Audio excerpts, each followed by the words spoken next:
Hola, soy Pedro de Tavira y esto es Destino Teatro.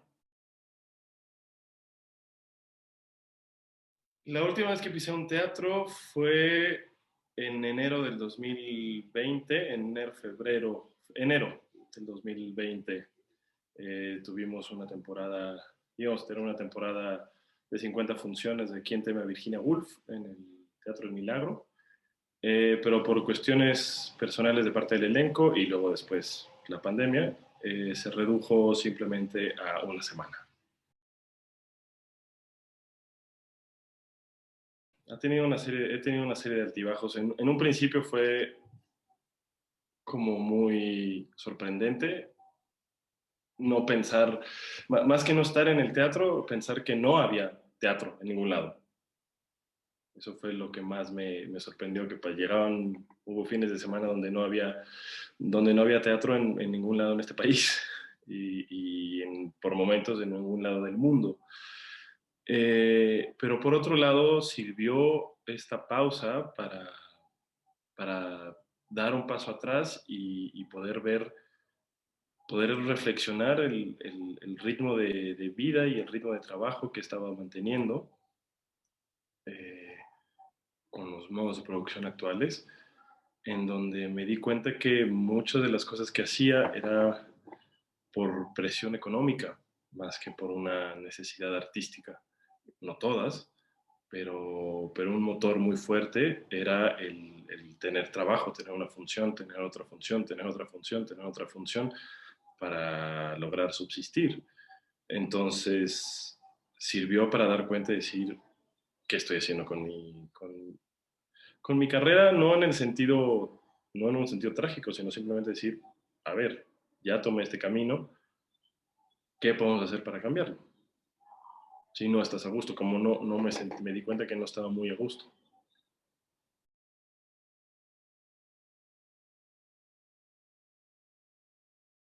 Bueno, creo que, creo que ahorita es importante aceptar que no hay posibilidad de aquí a 6 meses, más o menos, de que los teatros se puedan reabrir. Creo que es importante aceptar que va más allá de una cuestión, es una cuestión de salud general, ¿no? La emergencia sanitaria nos obliga a, todavía no es viable y no va a ser viable en unos meses. Entonces, eso va a plantear que se empiecen a abrir nuevos caminos como los que se empezaron el año pasado, que son las cosas en streaming, en video on demand, que harán que por un tiempo sean más, vayan creciendo o se les vaya dando más forma. Aún creo que estamos muy cerca como para poder saber qué significa eso, porque no es teatro lo que vemos en línea, no lo digo peyorativamente, no es teatro, no es la experiencia teatral, tampoco es una experiencia cinematográfica o televisiva, no lo es.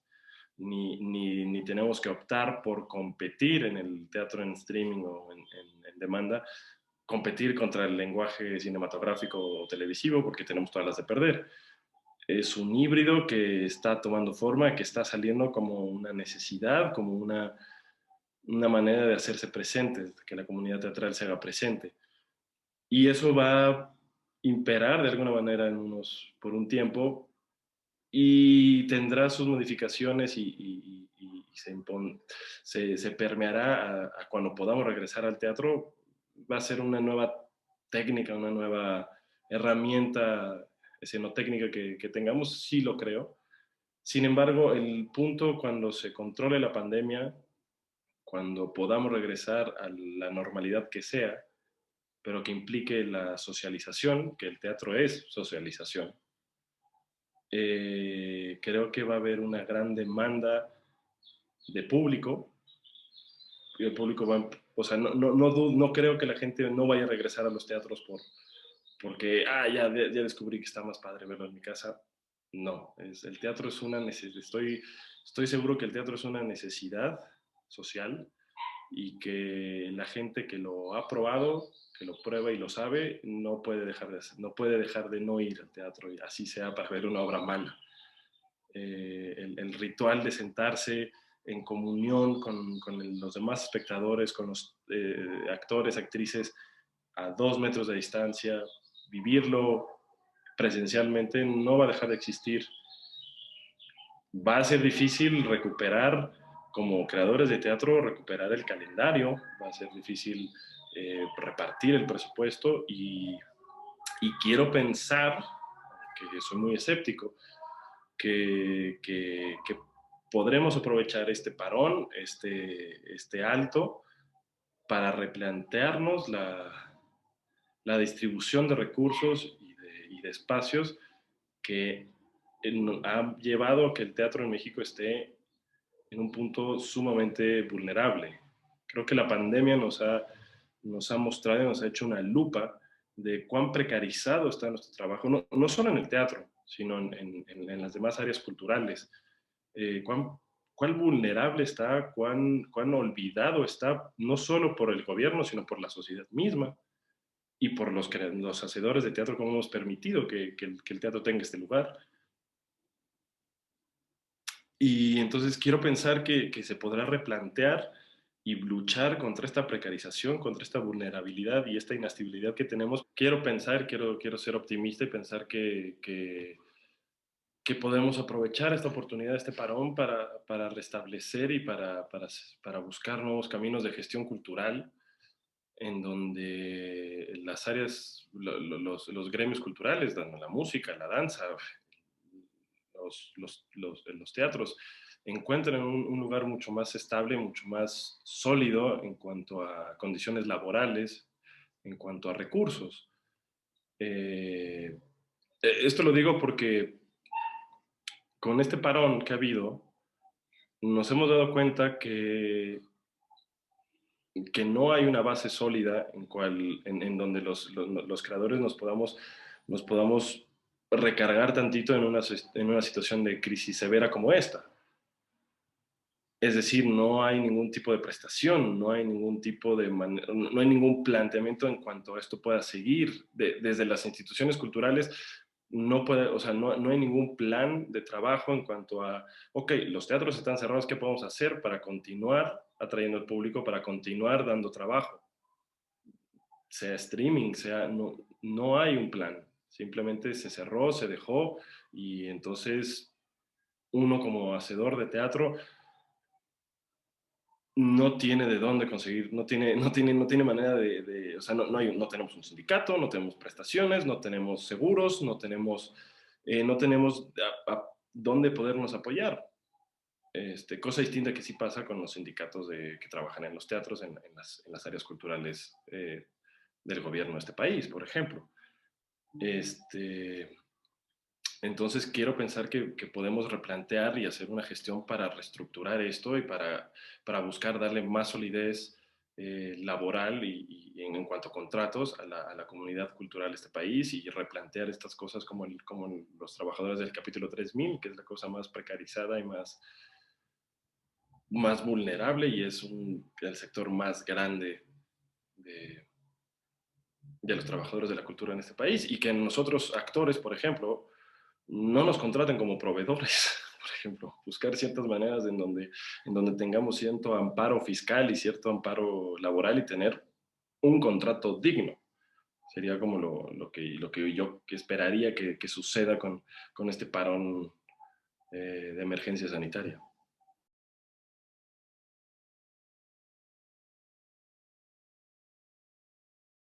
Condiciones laborales más dignas para los que hacemos teatro, sí. No, va más allá de una cuestión de dinero, de que haya o no haya dinero. No creo que para hacer teatro necesites unas grandes cantidades de dinero. De hecho, necesitas mucho menos de lo que puedes necesitar para hacer una cosa audiovisual, cine o teatro, digo, o televisión. Pero, por ejemplo, no tenemos ni siquiera los recursos para pagar funciones. No tenemos los recursos, o sea, ya hemos llegado a un punto en donde ya no existen las temporadas de teatro en este país. Por varios factores, una cosa completamente coyuntural entre los recortes presupuestales, entre las administraciones anteriores, entre las políticas de democratización de espacios, entre la demanda de creadores que piden y piden espacios y se piden recursos para crear teatro. Se ha creado que que el Estado sea prácticamente el único proveedor. Digo, hay dos maneras como básicas de producir teatro en este país, dos escuelas, ¿no? Que es el lado comercial, ¿no? Y el lado cultural subvencionado, que es el LIMBA y la UNAM, ¿no? Son esas dos grandes escuelas o grandes maneras que hemos tenido en este país. Eh, entonces, por ejemplo, no sé, en el lado comercial, pues es toda la corriente de los Fábregas, por ejemplo, ¿no? Hay toda una escuela de ese lado que ahora son dueños, los dueños de esos teatros es un corporativo muy grande como CESA y como CIE. Ese es un tipo de teatro que tendrá sus propias crisis y necesitará ahorita de ciertos apoyos para subsistir. Del otro lado, el teatro serio, cultural, de discurso, ¿no? De avant-garde, en este país solo ha sido prácticamente con apoyo del Estado, ya sea producciones del INBA, ya sea producciones de la UNAM, con becas de lo que era el FONCA o de la Secretaría de Cultura, o siempre ha habido un apoyo. No hay una legislación siquiera en que permita la creación de espacios independientes. No hay realmente como tal espacios independientes. Los únicos espacios independientes realmente son los teatros San Rafael, Fábregas, que son de compañías privadas como CESE, como CIE. No hay, y hay muy pequeños grupos realmente independientes que subsisten y sobreviven rascando las paredes prácticamente, porque tampoco hay una legislación fiscal en donde se les permita, se les dé las condiciones. Es decir, un espacio, si yo quiero hacer un teatro en un local que tengo aquí abajo en mi casa, eh, entra dentro del rubro de bares y centros nocturnos, y entonces es una cantidad de impuestos, y una cantidad de permisos, y una cantidad de cosas completamente absurdas. No existe una legislación, siquiera no, el Estado a lo largo de los años no ha creado un, una legislación o una facilidad legal para que puedan subsistir y puedan crearse espacios independientes que no dependan del Estado. Crearon el Efiteatro o Efiartes ahora, pero de todas maneras es dinero que viene del Estado y está ahí un poco todavía, no es muy claro porque no es parejo. Yo si quiero montar una obra, yo no tengo acceso a las compañías.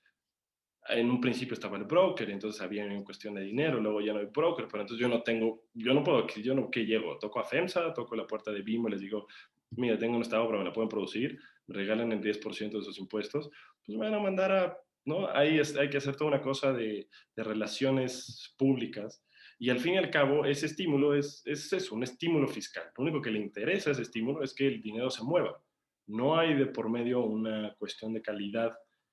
Hay un cierto jurado y hay una cierta manera de poder como controlar, tener una curaduría, pero al fin y al cabo son cosas burocráticas. No importa que tu obra sea, si tú planeas un plan económico donde no estés haciendo dinero, no es tan atractivo como una obra que plantea, vamos a hacer dinero con esta obra. Entonces, las personas que no tenemos acceso a las empresas, las personas que hemos decidido tomar un camino distinto al teatro comercial, que no está mal, que no digo que esté mal que exista el teatro comercial y el teatro de Ocesa, y no, pero vemos gente que no nos ha interesado seguir ese camino.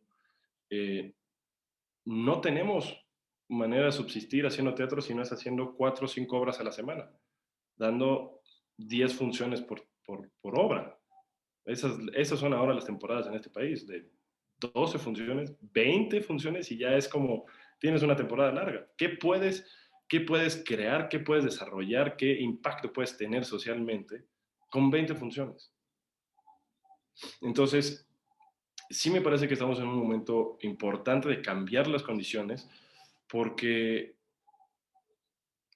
de preguntarnos cómo se produce teatro en este país, qué es lo que ha llevado o sea, cómo se ha manejado la producción en este país al grado que tenemos producciones de 20 funciones.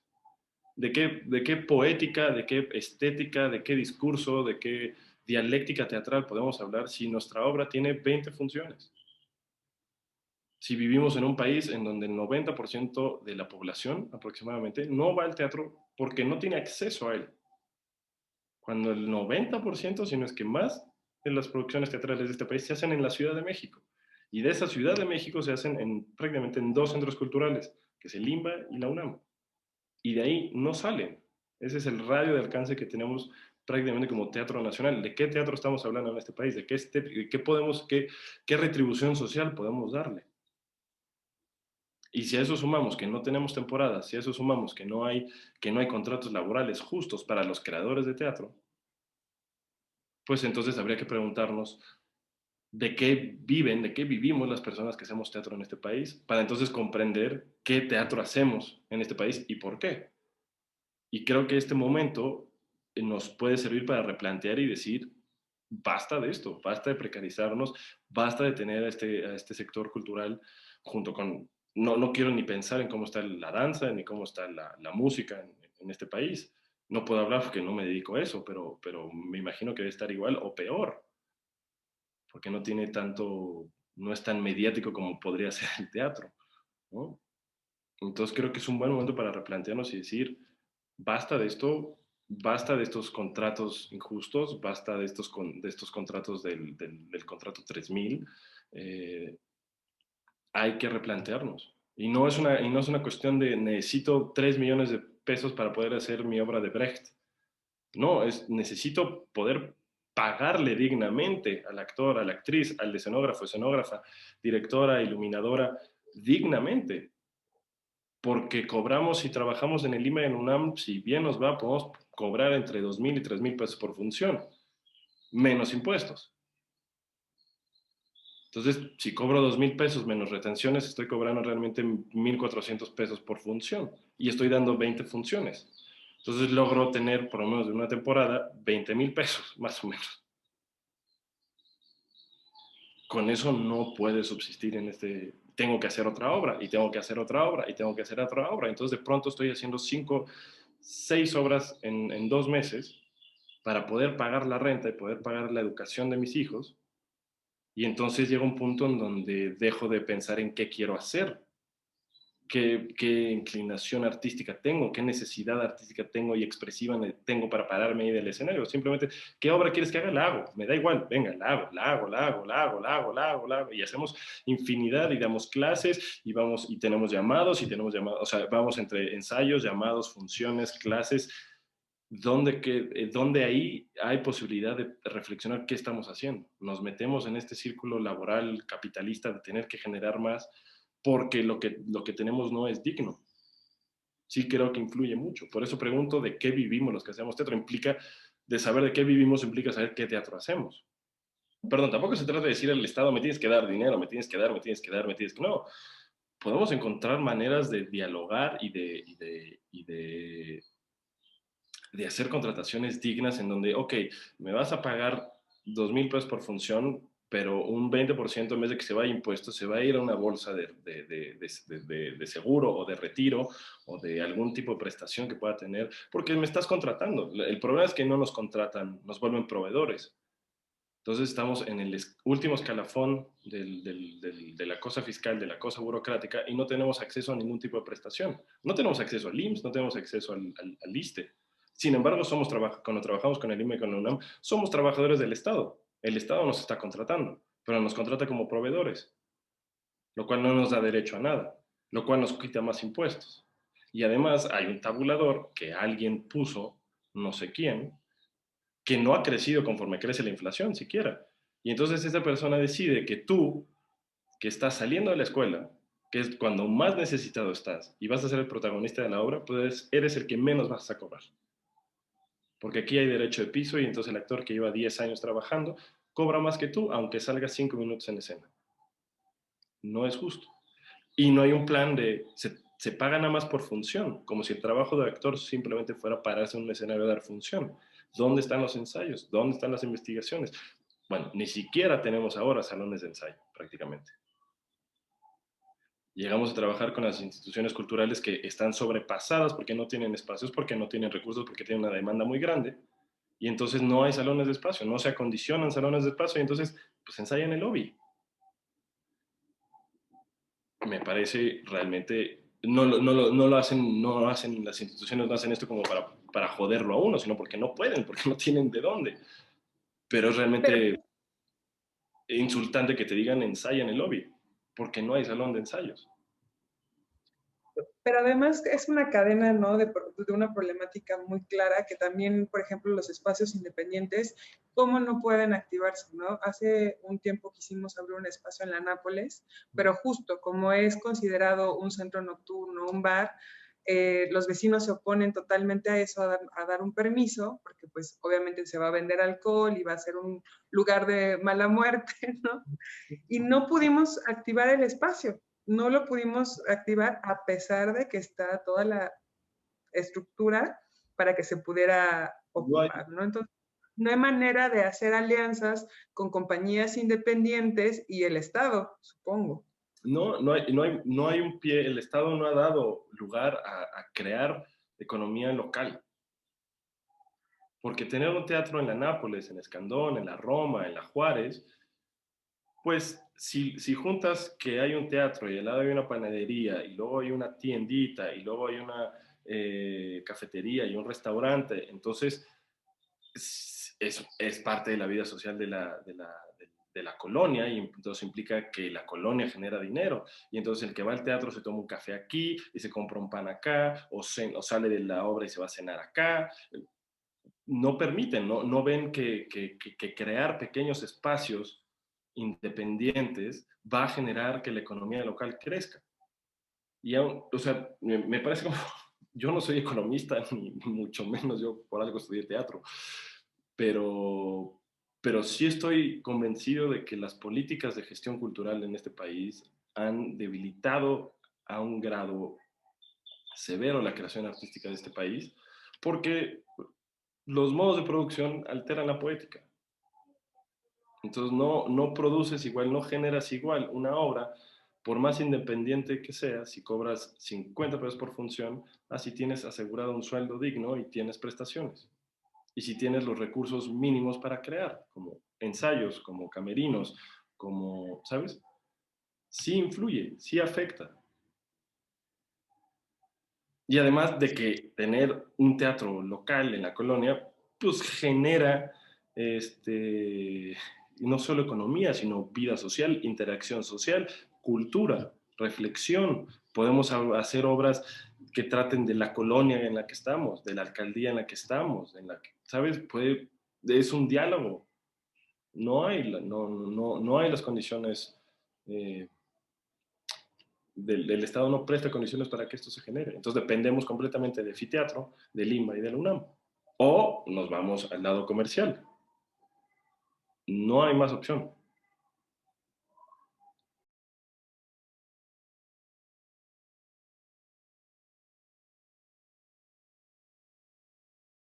Sí, primero yo diría que tendrían que existir, tendríamos que encontrar una manera en la que los que hacemos, los que damos función, los que montamos luces, los que hacemos la escenografía, tengamos una protección para no infectarnos. Ese creo que tendría que ser el primer paso. Es decir, si no está asegurado que los creadores, los hacedores de teatro están protegidos para no infectarse, no podemos hablar de que se reactive de alguna manera la creación teatral. Creo yo que creo que eso debería ser el primer paso, porque, ok, pensamos en cómo invitar al espectador, cómo el espectador esté seguro, cómo el espacio esté sanitizado, aunque creo que la palabra no existe, esté limpio, cómo hacer que la ventilación, a lo mejor lleno los espacios abiertos, a lo mejor con el aforo de 30% que es insostenible, pero podemos hacer eso para proteger al espectador y para poder recibir taquilla. Pero ¿qué hacemos cuando un actor se contagia? Porque no tienen, porque no hay pruebas de por medio, porque no hay vacunas de por medio, porque nos quitamos la careta y porque yo me voy en coche, pero el otro compañero se va en metro y en metro se infectó y ya nos infectó a todos. Si nos infectamos los que hacemos teatro, pues no puede haber. Tenemos que encontrar primero las condiciones, creo, primero las condiciones en que los que hacemos estemos protegidos. Va a ser muy difícil que nosotros contagiemos a los espectadores. Es más difícil eso. O que los espectadores contagien a los actores. Si se mantiene la distancia, si se usa el cubrebocas, si se usa la careta, si se ventila, si se limpia, es más difícil que los espectadores creo que es más fácil de controlar que los espectadores se contagien a que los creadores.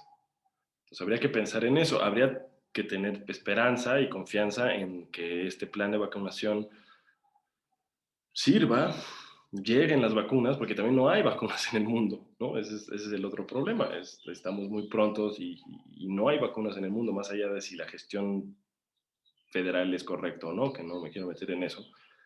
Eh, Creo que vamos a buscar, por eso digo que el teatro en línea va a imperar un poco más, va a mutar y va a ser un poco más estable. Y también creo que debemos de buscar cosas que sean en espacios abiertos, en plazas, en jardines, creo que eso sería lo más fácil de retomar. El carro de comedias de la UNAM creo que es más fácil que retome a que se retome una obra en el Juan Ruiz. Pero primero, yo pediría como actor, si me invitan al carro de comedias, tener un plan asegurado de cómo le vamos a hacer para no contagiarnos dentro de la compañía. Sea con pruebas, sea con qué, cómo le vamos a hacer, cómo se va a limpiar el vestuario, cómo se va a limpiar la utilería, cómo se va, ¿no? Pensar en cómo modificar las cosas para que no compartamos vasos, cigarros, ¿no? ¿Sabes? Ese tipo de cosas creo que es más importante. Cuando uno trabaja ahora en estos modos, en producciones privadas de televisión o de cine, hay todo un protocolo que no te están parando, que no te está diciendo no te vas a contagiar, pero es una manera de evitar que los contagios se propaguen, que diga. Con pruebas, con limpieza de objetos de utilería y de vestuario. Todo eso implica dinero. No hay dinero para ensayar, no hay dinero para pagar a los actores. Dudo que vaya a haber dinero de parte de las producciones de Limba y de la UNAM para estarnos haciendo pruebas regularmente. Y no solo a nosotros, sino al cuerpo técnico también, que es fundamental.